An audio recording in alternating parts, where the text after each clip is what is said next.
Актерство. Професија која на многумина им се чини премногу лесна и едноставна да се стане звезда. Но ако ги прашаме актерите за нивниот живот, од што се мораат да се лишат, колку часови минуваат во подготовката на една улога, колку труд, пот, проби и повторувања, ќе ви кажат дека станувањето звезда не е нешто што се постигнува преку ноќ, ниту пак преку ноќ се подготвува една улога. Збир на елементи кои го сочинуваат овој чин на глума, разбирање и отелотворување на личноста и мотивот на ликот што се глуми, потоа говорот, гласот, движењето на говорот и телото. Секако, тука е импровизација, нешто што му овозможува на актерот да внесе дел од себе во ликот што го игра, да го искалапи според своето видување. Актерот е тој што ги пренесува текстот, замислата и видувањето на делото на режисерот на театарската сцена или на филмскиот екран. Тој ја представува целата онаа машинерија која ние не ја гледаме. Вечерва со нас еден од актерите со огромен број представи, еден успешен актор, зад кој стојат и филмови, Гораст Цветковски. Добре дојде, Гораст. Добре најдов. Ајде да почнеме од твоите почетоци од нула, да речеме. Ке спомнам дека заврши во класата на Владимир Милчин на Драмскиот факултет. Ми спомна дека е асистентката Сузана Киранџиска од 2005 година, а од 2010 си дел од Македонскиот народен театар. Не бев сигурен која година почнав, ама ете ме подсети 2010 дека. Оваа година ти се 15 години. Сега кога го кажа тоа, исто да го размислам, па ја имам јубилеј сега. Ти имаш јубилеј оваа година. И тоа летно време беше. Треба да провериме, можно е да се поклопи нешто сега брзо. Супер. Може да направиш некоја представа специјална. Специјална. Да вратиш дух, да направиш нешто. Се сеќавам тогаш кога се вработивме во МНТ, практично имавме, зборам во множина заради тоа што влеговме во пакет неколку колеги од истата класа, Сашко Славиша, јас, и имавме репертоар Мара Сад на Вуси, што е онака еден од многу добри проекти кои што сум ги работел. Ја имав на репертоар, тогаш игравме претходно Дракула на Срđan Ajkijević.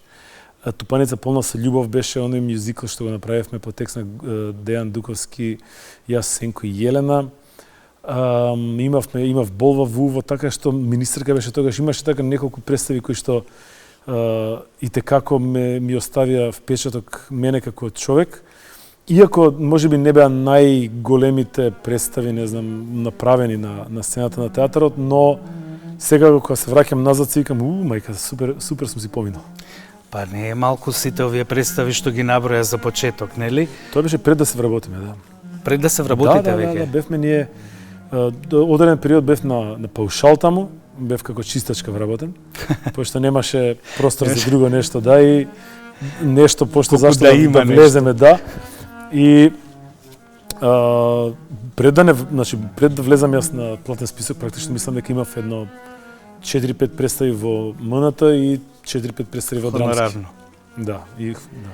Кажи ми, како реши да станеш актер?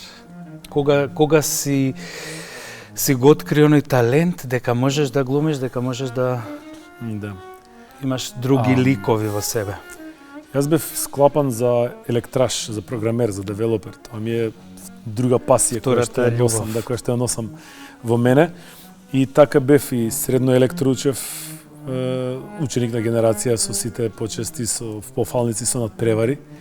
Од таму продолжив на електрофакултет и таму исто бев многу успешен. Прва година 10-ка, просек, со сите ништо требаше, ама јас го сакав малце оној дел кој што не беше стандарден, тогаш кај нас не постоја тие програми околу програмирање, дизајн, девелопмент, веб страни и така натаму и практично отидов повторно на истото тоа што веќе го учев 4 години во средно, тоа е математика, физика, основна електротехника и немаше да имам проблем ни со тоа, доколку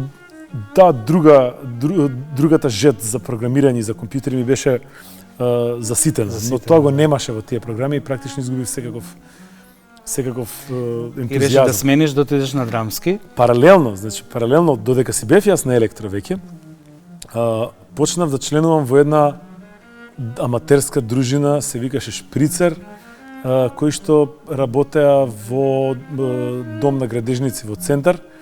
И една пријателка, моја другарка, која што бев на размена на ученици, вика, бе, Машка, ти си, вика, супер човек, вика, за глумец, што не се пробаш во глума? Ја викам, што има врска, знаеш, вика, има, и ми прати огласок, исечок од оглас, баш онака пресклипинг, за да го видам. Во Весник има објавено дека им треба еден човек, претходниот не знам што е случило, им треба човек за спремаат представа.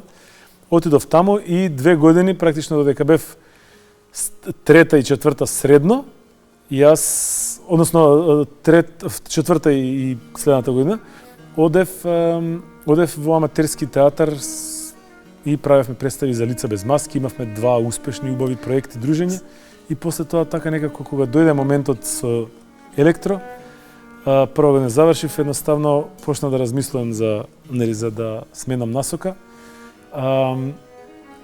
Веројатно заради тоа што веќе бев ваму, ми даде пат каде би се насочил, пријавив дома. Место физика Да, пријавив дома и фала Богу, моите, иако не им беше седно, добив огромна поддршка во одлуката, благодарение на мајка ми пред се, татко имаше покрут малце, ама и фала Богу, многу лесно ја поминав таа транзиција од едното во другото. Дури автобусот ми одеше на исто место, така да не сменив ништо електро тука. Едно за друго се, да, многу блиско беа. Имаш одиграно безброј улоги во животот, да. Нели секојаш ми велат да не прашувам дали имаш некоја што ти е омилена, ама мора да имаме, нели? Јас секојаш велам, имаме делови од работата што ја вршиме кои што ни се посебно драги, ако не омилени. Некогаш процесот е толку добар да улогата, без разлика што е мала, средна, не е главна, се исто така многу битни моменти. Јас, например, како една од позначени улоги ми се допаѓа многу е представата Дух на Срđan Јакиевиќ, каде што практично ми беше еден од поголемите залаци во животот што сум ги имал и периодот беше таков да случајно баш си посакав, сикам ми се игра нешто убаво, големо, да не треба цело време да се вадам на идеи што не се подкрепени со текст, нешто сакам онака да мелам. И Срđan се погоди истиот момент да размислувам на таа тема и таму се најдовме, така да тоа ми е една од такви улоги. Од друга страна, например, кај што представата, улогата не е главната во представата, но ми е мене впечатлива, е представата, улогата на Андон Дрварот. Представата се викаше, како се викаше со војводите, на Љупчо Гергиевски од Битола беше представата и го заборив името. Тоа беше во стариот МНТ, односно сегашен комедија. Таму, например, имав многу убаво парче направено и јас се осетив убаво и тоа беше еден момент, се сеќавам точно на моментот кога правевме проба на мала сцена, кога го фатив зрното, го вика тоа, она е жлебот кој ќе фати во забецот во жлебовите и кога едноставно после тоа можеш да мрдаш напред-назад, а тоа не излегува. И тоа ми се случи прв пат, претходно имав многу представи, ама секогаш луташ вамо таму. Тогаш ми се случи прв пат да го направам, да го осетам тоа и комотно да владеам со улогата како папет мастер од надвор, да можам да правам што сакам и секогаш тоа да одговара на тој лик. Тоа ќе те прашав, дали секогаш се чувствуваш како суд. Дали секогаш се чувствуваш како вклопен, нели, во ликот, затоа што потоа ќе спомнам и за методите со кои работите, нели? Не, за жал или за среќа не сум од оние актери кои што успева или кои што влегува во ликот, нели, онака до смрт, до коска и да не знае што се случува околу него, пошто не сум сигурен дека тоа продуктивно убаво е да знаеш што е прават и другите, мислам, тоа е и практично актерското знаење, актерската искуството, професијата. Мастеризмот во целата оваа работа е тоа да имаш, да си за себе свесен, но и да си свесен за колегите, за околината, за сценографијата, за сите можни работи. Тоа некои го викаат фокус, но тоа е многу погрешен збор. Фокус е кога човек го насочува вниманието кон една работа. Најблиску до тоа се вика сосредоточување со местото, сосредоточување со ситуацијата, со представата, со околината, со сите тие работи. Да, тоа доаѓа како нели на новото пронаоѓање себе и сосредоточување на тука сум, сега сум и го правам. Тоа во принцип сосредоточување е израз во секој сегмент може да се вклопи и е суштина на многу работи. И кога е спорт во прашање, и кога е култура, и уметност, и живот, секојдневие, долговечност, сосредоточување е едноставно во тој момент да бидеш свесен за тоа што те обкружува, ама не да бидеш растргнат, туку да го канализираш низ себе тоа, да можеш да го намирисаш, да го опипаш, да го фатиш, да го почувствуваш. Чувство е малце апстрактен збор, ама тоа е тоа. А кажи ми, додека подготвуваш улога? Немам класичен начин на подготвување улога, практично. Лутам.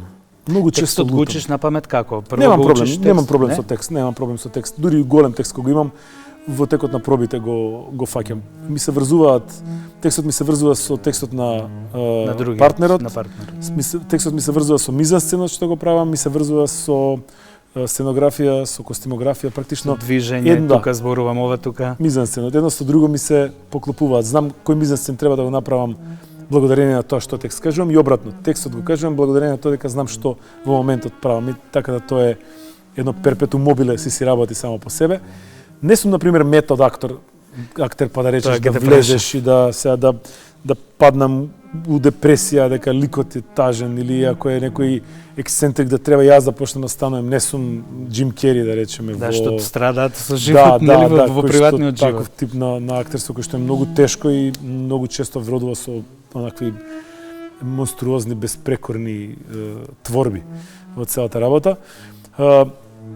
Многу често лутам и ден денес уште не можам да си го пофатам тој момент до кога треба да експериментирам и да барам наспроти моментот кога треба веќе да почнеш и тоа што си го направил до тогаш да почнеш да го цементираш, да го стврднуваш малку. Баш сега во 12-ка, например, ми се случи заради тоа што таму таа улога нема многу текст практично, а играш со актери како Тони Михайловски, како Јордан Симонов, Оливер Митковски, Сашко Коцев, Џамбазов, Никола Ристановски. Да, собрани сте 12, да. Играш со сите, имаат текст, значи имаат текст, а улогата му едноставно не носи и сваќаш дека јас за мене момент имав кај што викам Горас, нешто ќе направиш кое што мора да те обележи во представата колку што ти дозволува ликот практично. И таму, например, многу лутав и искрено многу се изморив, многу се изнамачив во представата, иако можеби тоа не се познава, но за мене лично патешествието ми беше многу мачно. Таму се интересно, има 2-3 нелиони испади на Ѓорги Олевски, кога изрипа на Оливер исто. Процесот не беше тежок. Те препознаваат ли во представата? Не, кој ќе рече мај да доеш да гледаш и они викаат сакаме да гледаме, ама сакам прво да гледам таа 12-ка. Тоа сакам да кажем јас, така да ставив перика, таму ставив брадиче, избричи ваму, таму и практично многу луѓе не знаат дека играм, ама па убаво е тоа чувство. Убаво е, така малце се осеќам супериорно кога ќе почнеме да збориме за представата и они викаат многу е добра без да знаат дека играм и тоа ми прави дополнително чувство на гордост. Сокриен си скроз во представата. Ја подготвувате новата Варвари од Максим. Од Максим Горки во режија на твојот ментор, нели, Владимир Милчин, и ја подготвувате дури за наесен, ако не се лажам, видов најавено. Тоа е представа од огромен скоп, голем размер. Многу актери сме таму, 28 можеби, не сум сигурен, значи тоа е онака огромен ансамбл од млади, се уште невработени, тази испилени актери и актерки, па се до доајени и актери во пензија. Тоа е палета на талент, палета на актерско мајсторство, палета на суети, палета на искуство, на бои донесени. Представата е по повод 18 години од МНТ, се спрема така е. Малце го помрднавме датумот, нели, помина 18 годишнината, но се спрема многу интересна представа. Текстот е прилично интригантен, прилично возбудлив и за читање, и за изведба. И мислам дека ќе биде тоа многу... Ќе прочитам пред да ве гледам. Да ја прочиташ. Има и руски филм. Има руски филм на Леонид, како беше, го имам Леонид Луков, 53-та година излезен филм.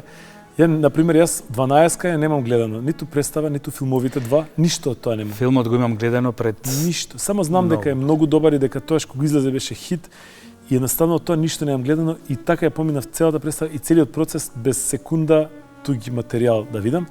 А тука, например, па обратно, тука ми се направи па малце желба да видам другите како го играат. Пошто професорот работи многу систематски. Значи он работи збор по збор, слог по слог, буква по буква, секое зборче и реченица треба да имаат некакво значење со тоа што се случува, со тоа што се случило. Не може да помине нешто да се претрча колку да се каже. И на почетокот многу за мој вкус преумерено одеше читањето на целиот текст. Јас го прочитав, ама сакав да го визуализирам како изгледа тоа и го изгледа филмот. И е многу интересно. Старо, да. Ти имаш интересна улога, да, старе текстот е токму за тоа време во Русија и ти имаш интересен лик на корумпиран Дробјазгин, да, корумпиран чиновник. Да. Тоа е исто многу интересен лик кој што практично е во таа представа сите сакаат да грабнат мевце од тоа што доаѓа. Поќе тргнеме од просјаците кои што знаат дека доаѓаат нели двајца големи архитекти кои што треба да изградат пруга. И е многу, 100 пати сме го кажали, 1000 пати го кажеме, текстот е многу релевантен за било кој момент, за било кое време. Доаѓаат од големиот град, нели, познати архитекти кои што треба да изградат пруга во едно малецко селце, во една паланка. И практично секој од таа паланка кој што има било какви можности да грабне мевце, да земе од тоа што ќе дојде, се обидува. Од градоначалник, па се надоле, чиновниците, докторите, студентите кои што доаѓаат, обичните луѓе, просјаците, па вклучително и жените, сопругите и дамите кои што пробуваат да најдат излез од тоа место преку... Да се заминат од... Да, баш преку тие луѓе. Колку ти е глумата во приватниот живот? Спомнав, мислам дека со Ивица кога гостуваше, дека некогаш мораме да глумиме како луѓе секој ден чувства, глумиме воодушевување, глумиме не дека мораме, ама некогаш луѓето се наоѓаат во една ситуација да одглумат. Ти колку ставаш граница меѓу она што ти е приватен живот, колку можеш да изглумиш во приватниот живот или обратно? Не многу. Не, можам, далеку од тоа дека не можам, но не го користам тоа, ме изморува многу. Многу е... И јас мислам дека глумењето... Јас имам колеги кои што едноставно многу ретко излегуваат од ликот кој што го живеат практично, целиот живот ми е лик. Сум пробал да пробам да оставам малку различна слика за себе и тоа со најелементарни работи, од менување на гардероба, од менување на стас, на изглед, до начин на зборување, до успорување на зборувањето. Тоа е толку тежок, мачен процес кој што јас не би го препорачал на никој човек. Тие што го прават секоја чест, но јас не можам, тоа ми е толку мачно да треба да мислам на секој. Треба постојано да мислиш. Тоа веројатно после некој време влегува во рутина, ама да стигнеш тоа веројатно треба многу време. Јас конкретно имам неколку пати од најобична работа, пробувајќи да сменам гардероба и стајлинг и имидж. Пробав еден период да сменам, едноставно е многу тешко. Што се чувствуваш најубаво? Еве, вака како што си сега? Не баш. Не. Се уште малку по-кежуал. И вака сум окей, само да го трнам ова палтото. Да, како се викам, докторско, професорско, министерско палтеце. Ама што вика кумот мој, што вика тоа е намерно така. Му речам, значи не можам ме гуши ова кошула за некој Да, настан. намерно за да Тој те намерно вика смири. за да те држи, вика, за да те Така. одржи, вика да те смири. Ја викам, јас сум обратен човек. Кај мене работата е што пример кога ќе ме викнат луѓе, они не очекуваат од мене јас да бидам стамен. Они очекуваат ја да мафтам со рацете, да објаснувам, да покажувам, да зборам гласно, да сум со сите, да сум експресивен и тоа е тоа што за тоа ме бараат луѓето и таа енергија Да, добија. јас мислам дека токму за тоа те верат, затоа што си токму А таков. ако ме викне за тоа, а после ме стави во рамка, практично ниту он добива за тоа што ме сакал, што сакал, ниту па јас се осеќам убаво. Имаме таму дупло голо и едноставно нема каде да се, нема шанса за успех во таа комбинација. Имаш освоено награди за време на работата, нели? Ке напоменеме уште еднаш 15 години славиш, нема да заборавиш. 15 години. Колку краток период. Колку краток, а колку многу и колку многу. Да, имам неколку награди кои што ми се драги. Не се ни многу, да бидам искрен, но ми се многу драги. Една од убавите награди ми беше за време на практично на предане вработа во театарот. Се викаше Амфи. Тоа беше многу одлична идеја на директорот тогашен и режисер Сашо Миленковски. Тоа беше награда за актерот со најмногу одиграни представи. Не најголеми улоги, Така, со како број. Да, значи најмногу одиграни представи. И во таа година јас кога прво беше Микич еднаш или два пати, пошто Микич играше се. Буквално се. И добро, он од претходно си имаше многу и наследено. Јас кога ја добив таа награда, имав таа година изиграно 153 представи, а таа година се изигра 182-3 сите беше во ти. цела сезона, што рачунајќи испадне дека малтене на 3 или на 4 представи една сум имал пауза.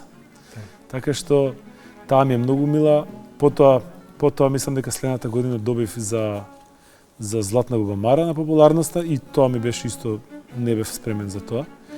А најнеспремен бев за Чернодрински пред 3-4 години, не сум точно сигурен, за улогата на Рамбо во Ничија земја, која што by the way ја има во овој месец на репертоар. Гледајте ја или кога и да имате време, пошто не се игра често, а е пример за представа. Таа улога добив награда во Прилеп на Чернодрински. И другите награди ми се локални во Мало, во домот мој и во зградата. Тие се многу важни, нели? Да, тие некогаш се побитни, пошто ми го цртуваат секојдневието, наспроти овие 2-3 што е на Јас стално си мислам, веројатно е најубав аплауз, најубава награда за еден актер аплаузот на крајот представа. Ама и тие 500 евра од Чернодрински беа исто убава работа. Слушай, 500, тогаш да ти посакам до Нобелова да стигнеш кај што е милион евра. Стискам прсти. Да, убаво е. Секаков тип на порано и јас бев од оние млади хейтери. Не хейтери, ама такви Кај нас сите сега да се хейтери. Хейтерството стана интересна хоби е хейтерство, да. Не сум ја по принцип не сум хейтер. Ама вжешта на глава бев. И еден период, цело време млад, нели, не ме интересира тоа, награди ово, она ќе вратам.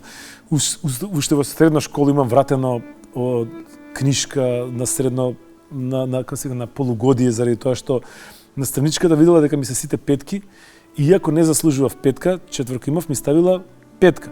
Јас бев толку револтиран за таа неправда што она ми ја дигнала оценката неправно, да јас не се појавив да подигнам ученичка книжка, па имаше проблеми на совет, а нели успешен ученик. Така да уште од тогаш глупости ми поминува низ глава и едно време као наградите, не, ова награда, ама не, убаво е човек кој убаво е било каков тип на сатисфакција да се добие, дали е тоа аплауз, дали е тоа пофалница, дали е тоа награда, цвеќе во гримиорна. Самиот факт дека некој потрошил од своето време, мрднал од својата патека, комфорт зона, рейл, трака која што му е секојдневието, за да направи нешто специјално за тебе, е огромно задоволство. Особено доколку тој па и подразмислил што точно тебе би те погодило и ти треба и те отсликува со нешто. Кажи ми уште имаме уште многу работи што сакам да те прашам. Театарот, но работиш нормално како актер и во телевизиски серии. Те гледаме и на филмови. Ајде да одиме поред со телевизиските серии. Што имаш глумено, што ти е и која ти е разликата меѓу, нели, каде што можеш да наснимиш, па да се вратиш, па да погрешиш, за разлика од театар каде што нема ревайнд. Филмови имам од овие поголеми што беа снимени претходнава деценија, условно кажано, играм во сите, условно кажано, поголемите капитални дела, не знам, До Балчак, Трето полувреме. Играв претходно во тие првите филмови на Лабина и на Теона, Како би светец. Последното нешто кое што го снимавме се уште не е излезено, се вика, работа наслов беше Sweet Bitterness of the Pomegranate, а тоа е сладката горчина на калинката. Така е. Режисер Андреј Волкашин, го снимавме лани. Се надевам ќе излезе брзо со сите овие превирања финансиски што се случуваат, нели, на тоа поле во таа бранша. Во однос на серии, па мислам дека имам глумено скоро во сите серии по некој улога. Во Преспав немам глумено, на пример, ако земе. Но за разлика од некои други колеги, јас не сум најзастапен актер во филмските кругови. Едноставно тоа е заради живот. Едноставно не се поклопувам, многу работи се во прашање. Енергија, специфичен лик си, ја мислам дека на вистина можеш, да. Многу работи се и тука нема љутиш. Секој режисер си го гледа тоа како свое чедо и како свое дете и апсолутно сметам дека треба да го чува, да си го чува кастингот и да не се го компрометира со ништо, ни ради продуцент, ни ради пријателство, ни ради другарство, едноставно тоа е дете кое што он треба да го роди и да го изнесе. Така да тука нема љутиш, но едноставно за сега таква е ситуацијата, нели? Старееме, ни се менуваат ликовите, ставот, така да ништо чудно тоа да произведе во некој друг тип на улоги, продукција, на улоги понатаму се. Тоа е нормална работа. Кај нас, фала Богу, не сме многу актери. И јас тврдам дека тогаш сите ќе дојме на ред за нешто да изиграме поголемо, така да си оди тоа полека. Како нели она што кажуваат глумиците, до вчера играв керка, сега играм мајка, па потоа ќе играм баба и во суштина имаме време за се. Кажи ми, Прегеска спомна дека не си методски актер, дека не се внесуваш толку. Би сакал ли да им објасниш малку на... Јас имам расчитано повеќе за тоа и Станиславски, дека се користи, но холивудските звезди најмногу користат метод. Не сите, тоа е... Метод актер е актерот кој што пробува од внатре да излезе према надвор. Тоа е што чувствува ликот, зошто го правам, прашањето што не учеше професорот, тоа е прво прашуваш зошто, па после како. Сакам да го убијам човекот. Зошто сакам да го убијам? И сега размислуваш зошто тој лик, Хамлет или кој да е представа, зошто сака да го убие. И сега низ тоа зошто сака да го убие, практично имаш палета на емоции, чувства, начини на тоа да се искаже. Од кога ќе го свати актерот зошто го прави тоа, тогаш размислува како го прави тоа. И тука веќе се наоѓа улогата, нели, како. И сега метод актерите, например, е одличен пример за метод актинг и што значи метод актинг е, може да го гледате филмот Man on the Moon. Тоа е за Енди Кофман, биографски филм во улога на Джим Кери. Додека ја спремал Джим Кери улогата, он се претворил во Енди Кофман, во ликот. Со него не можело да се разговара како Джим Кери, туку само со ликот. И до толку бил тежок за работа, пошто тој самиот лик кој што го портретира е многу специфичен, скандалозен тип. До толку стигнала работата да продуцентите не сакале да го објават филмот, документарецот, нели, behind the scenes, уствари, ова е документарецот за филмот, за Man on the Moon, затоа што мислеле дека ќе добијат луѓето лош впечаток за Джим Кери. Затоа што он не бил контактибилен. Продуцентите не можеле да му се јават на телефон да се договорат за X работи. Со режисерот морал со него кревко, заради тоа што он враќал, одговарал, јадел, ручал, спиел Како лик. како ликот. И имало два моменти во документарецот, кажува режисерот, вика, го барам на телефон, вика, пошто вика 3 дена го немаме на сет. Не знаеме, вика, продукција седи, чека. Го барам на телефон и ми крева Джим Кери. А не обратно, ми крева, вика, Енди. И вика, здраво, здраво. Джим таму ли е? И вика, па, да, еве го, тука е седи. Може ли да го добијам? Еве сега ќе ти го дам. И почна да збори Джим Кери. И вика, у рокот, не знам колку време го снимале, 4-5 месеца, вика, 2 пати имав Разговор со Джим Кери. Се друго беше метод актинг. И тој процес на работа најчесто страда со тешки емотивни последици трауми, да. предизвици, ups and downs. И човек, за да се врати од метод актинг, обично вика, ја не знам, но кажуваат дека се тоа исто толку болен процес како за да влезеш во тој тип. Да, јас, например, сум фасциниран од Мерил Стрип во Железната лејди, нели? Он изгледа како да ја гледаме Маргарет Тачер жива, мислам, тоа е толку добра улога, само што мислам дека искуството прави да влезе во улогата и брзо да излезе. Кај нас каков однос имаме кон филмот, како земја, како публика, како продукција? Ние сме мала земја, кревка земја, сиромашна земја практично, која што е шуткаат на вака натака и од надвор и од внатре. И не е само за филмот, ако зборам, ова се прелева за и во многу сегменти од животот. Во било која сфера од или индустрија. Гейминг индустрија, сум упатен и таму е истата работа. Значи, филмот, нели, заради тоа што е малку по стара уметност, па имала некоја патека направена, па се водела, но повторно на истите места се заглавува, во истите лавиринти се влегува, во истите неисплатени финансиски ветувања према продуцентите завршуваат работите, кон истите дадени проекти на филмови кои што никогаш не сме ги виделе, никогаш не излегле, освен во јавниот конкурс за доделување на средства.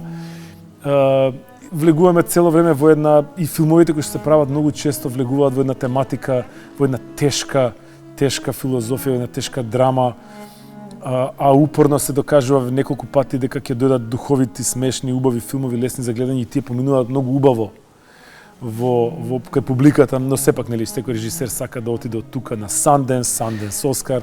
И малце се предпоставувам, не знам, но предпоставувам дека тоа се некои веројатно кревки, тазе, детски настинки кои што треба во одреден момент да се прелешат. Геймингот ти е втора пасија, втора страст. Работиш во тоа, ве спомна, во продукција. Огромна пасија, да. Кажи ми, да, ти се озари лицето. Од кога? Од секогаш? Од секогаш. Од дете. Геймингот ми е пасија уште од многу години. Тоа не зборам на ниво на детето игра, не, туку секогаш сум влегувал систематски во тоа. Од најпрвите игри кои што ги имав, Nintendo, гемчиња и така натаму, никогаш тоа не беше на ниво на дај ми колку да потрошам 15-20 минути. Не, него тоа било од секогаш малку повеќе. Внесување во комплет. Љубов, анализирање. Едни од најубавите патешествија ги имам добиено низ игри во кои што сум се нурнувал дури повеќе и од книги. Заради тоа што во книга треба да си во одреден муд, не секогаш можеш да го прочиташ тоа. А играта, например, па ти помага за да те внесе во тој муд. И тоа ми е од памтивек пасија, таа пасија само си ја негував, си ја гаев, си ја уживав и се уште ми е тоа. И ми е паралелно со глумата и ми е многу мила заради тоа што едното со другото се комплементарни. И двете раскажуваат приказни, и двете имаат сериозна визуелен импакт врз тоа тој што го гледа, дали гледаш, дали е тој што го игра, дали е тој што е актерот или тој што е направил играта. Имаат уметничка заедничка нишка, креативноста им е до бесконечност, така да тоа е многу комплементарен дел на актерството, особено на филмовите, да речеме. А кажи ми, што друго правиш во слободно време? Што ти е, освен, предпоставам немаш премногу време, ама освен овие две Ако трнеме на страна, нели, актерството и Да. театарот, геймингот, нели, асоциацијата за македонската индустрија на видеоигри, тоа е MGI, кој што сум председател и која што практично ги е двигател на тој сектор кој што е кревок кај нас, иако е многу стар, сепак е кревок, нели, заради тоа што сме таква малецка Мала земја, школка, мала школка, едно И шел. Многу, значи многу голема задоволство ми приредува теретаната, односно Да? фитнесот, да. И одиш на фитнес? Значи не обичен фитнес, туку баш онака тежински strength, resistance, што викаат американците, тренинг со тегови, со ластици, со трчање, со тоа ми е спорт, општо спорт, ама конкретно летен спорт и all around year, цела година спорт ми е онака вежбањето, ама сериозно зборам, значи не што викаш мајка ми оди да се што не одиш да се развижиш, ама не, туку баш онака машки, силно да се исцедиш во тој саат и пол, да истрчаш, да се испотиш, да се издуваш на убава музика или на аудио книга или што год, не е битно. Важно, тој дел од денот ми е онака кој што го очекувам во текот на цел ден и ми е двигател секојдневен. Затоа што сите имаме ние некои, условно кажано, нели, резолуции или некои водилки кои што не водат, дали е тоа на годишно ниво, дали е тоа во животот, но многу ретко од нас имаат дневни резолуции. И тие се многу важни, барем кај мене. А тоа се може да биде вечера со, нели, фамилиарна. Мене ми е прво што ќе ручам и што ќе вечерам. Например, мене ми е благодарение на фитнесот, мене ми е околу него ми се адаптираат, мислам, нормално и тој го флуктуира и тој и така на денот, ама тоа ми е можеби еден од хайлайтите. На некој, например, некојаш ми е хайлайт да стигнам вечер во кино, да одиме, не знам, да гледаме филм или серија дома заедно, да седнам, да ги успијам, другите да си седнам игра, да играм, ама, например, фитнесот ми е тоа. И баш анализирав дека практично секој ден во онака години наназад, јас имам нешто кон кое што целам и сакам да стигнам, и тоа многу помага во однос на чувството на живот, на живост, на јаркост и на уживање. Дека правиш нешто. И затоа тие што викаш ти 15 години кога помина, ја па немам впечаток дека многу брзо поминале, едноставно исполнето било, имало Да, ама кога ќе стасаш до 30 годишни на нешто, се викаш, 30, 15 се во ред, 10 се во ред, 15 и наеднаш 30. Славиш 50 години од матурска, мислам, е многу еден период. Како се гледаш во иднина? Каде најмногу? Се гледам тука, дефинитивно. Да нема дилеми. Се радувам. Да, за жал многу од мои пријатели и другари ќе си одат и си отидоа надвор, и во ист момент сум и среќен затоа што, условно кажано, нели, успеале, од друга страна сум многу тажен заради тоа што губам близок човек, квалитетен човек. Каде точно се гледам, немам некоја конкретна визија во однос на позиционирање во театар, пошто јас сум релативно добро позициониран во театар и според статус, и според одиграни улоги, така да таму се гледам релативно остварен човек. Си ги играм тие и се надевам на уште многу представи и убави, големи, и ќе се озреваш уште повеќе и ќе имаш...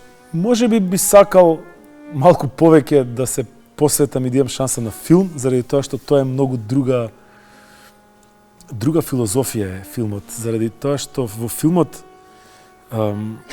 доаѓа период месец или два кај што е се друго ставено на стендбај и си посветен само на тоа. Во друга конотација во мојот живот многу ретко можам тоа да го направам. Едноставно не можам, поради тоа што има други обврски и од страна сегменти кои што се поклопуваат. Филмот е многу убава работа. И филмот ќе остане, не дека драмската, нели, театарска представа нема да остане, ама не е барем секогаш снимена, нема да остане белец. Од друга страна, па, например, во театарот е јарко, е живо. Сега си изиграл вака, утрената однака. Баш сега последниот филм кога снимавме, и сега почнуваме, правиме еден тейк, окей, втор тейк, ај вака смени ова, и 5 тейка, окей, дечки, имаме, одиме. Ја у тој момент се сфатив, си викам, па ја ништо не направив. Јас ништо не направив, што ќе излезе ова, ќе биде катастрофа, ќе бидам за нигде, ова ќе изгледа ужасно, улогата ми е за нигде, актерската игра ми е за нигде, заради тоа што сум ја навикнат дека пробувам, го жвакам материјалот и дури кога изжвакам и го погрешам на представа, секогаш имам следна изведба за да го коригирам тоа. А овдека него кино. Сакам да ти подарам една книга, иако не читаш многу, можеби ќе те натерам. Тоа е еден мој превод. Ти спомнав, имаме издавачка куќа, Кастадива Едиторијал. Тоа е превод од минатата година, мислам дека Роса Монтеро е многу убава книга. Зборува за жената, ако не друго, сопругата ќе сака да ишчита, е многу убава. Колку е убаво искомбиниран животот на Марија Кири Склодовска со животот на авторката, односно зборува за загубата, ама види ја. Би сакал да ја прочиташ. Посвето се све, рам ми ако не ја прочитам. Да завршам прво, имам од H.P. Lovecraft едно книгиште огромно кое што го густирам. Јас имам 3 почнато или 4 дома и се каже мај се оваа ќе читам, мај сега оваа ќе читам. Видиш, ја не сум на пример па таков човек. Потоа заборавам докаде сум ја читал едната. Јас и за игри, и за книги, и за се немам навика, ниту па кеф да почнам нешто кое што не сум го завршил. Види, јас како преведувам книги, така што јас стално... Да, и стално велам, имам преведено толку многу книги што не морам веќе ни да читам ги, додека ги работам ги читам. Сакам да ти поставам и неколку мали прашања, кратки од типот, еве тука сум напишал прво, што носиш во џебовите? Што носиш секогаш? Значи сега не во моментов, не во моментов воопшто. Десно клучот од колата заедно со клучот од гримјорната и клучот од дома. Лево телефонот за да не се гребе и новчаникот во десен џеб, заден џеб, десен џеб или во палтото. Во новчаникот има 3 картици, лична карта и возачка, банкноти книжни и едно мало џебче со таен џеб за секој случај ќе си носам 15 евра. Да не ме застане бугарски џандар. Кажи ми, дали секогаш по редосед се знае во кој џеб, така? Секогаш. Десен лев, така? Секогаш. Добро, затоа што истото го имам јас. Нема, еден клуч да ми фали. Зборам сум го изведил, сум го дал на комшијата да направи дупликатот доле. Тежината на тој џеб не ми е иста и контам дека нешто не е во ред. Не се движиш како што треба. Нема и сваќам дека е... Што си во хороскоп? Близнак. Близнак со вага. Овен. Со овен? Да. Познак е овен, така беше? Да. А месечна ми рекоа дека ми била во лав. Да. Нешто така. Лав, имаш нешто лавско. Кажи ми... Косата, гривата. Што? Свириш некој инструмент? Гитара, тапани и усна. Тапани така. Гитара свирам. Убаво. Дали имаш омилен вкус? Сладко, солено? Имам. Што? Цитрон. Цитрон? Да. Знаеш дека цитрон, кога ќе кажеш сега на младите, многу помлади од нас, не знаат што е цитрон, мораш грейпфрут да им кажеш. Или цитрус. Цитрон не им значи, ма каков цитрус не. Сакам, например, цитрон или сакам, например, мешавина на сода бикарбона со лимон. Ти се допаѓа сода бикарбона? Таа соленкост што ми ја дава. Тоа дека го пијам од сабајле, нели, longevity, тоа ми е во последните години фокусот ми е ставен, тоа изборам последните 7-8 години. На долговечност ми е ставен фокусот во однос на тоа што го правам. Red light терапија, хипербарна комора, има едно многу интересно, не знам дали сте го чул, се вика sensory deprivation tank. Тоа е вода во една огромна када која што има 300 кила натриум, магнезиум нитрат, тоа е сол, и практично влегуваш во нејзе, ја затвараш комплетно и ги дишаш лебдиш како мртво море. И практично сите можни сетила кои што ги имаш, ги оглувуваш, ги затапуваш и остануваш сам во темница, во глуво, во лебдешка позиција. Го има кај нас? Да, го има. Се вика оксизен, се вика... Јас единствено што имам седено е во солена соба. Кога излезе бе во солена соба. Тоа е за дишни патиш за така работи. Ова е следен чекор, нели сега цел свет се стреми кон долговечност, longevity се вика. И таму ми е фокусот, од заземјување, од плутање, од ред лајт терапија со ниски, високи бранови, значи таму ми е целата работа. И затоа реков сода и лимон од Сабајле. Мислам дека ќе треба да го продолжиме муабетот Да, уште еднаш, затоа што не сам отпуст да ќе те поканам уште еднаш понатаму во емисија, ќе мораме да ја завршиме тука емисијата за жал. Ти благодарам многу за учеството. Вам, драги гледачи, ви посакувам убава вечер и се гледаме во следната емисија. До тогаш гледате театар, гледате да ги поддржиме македонските актери, гледате македонски филм. Довидување.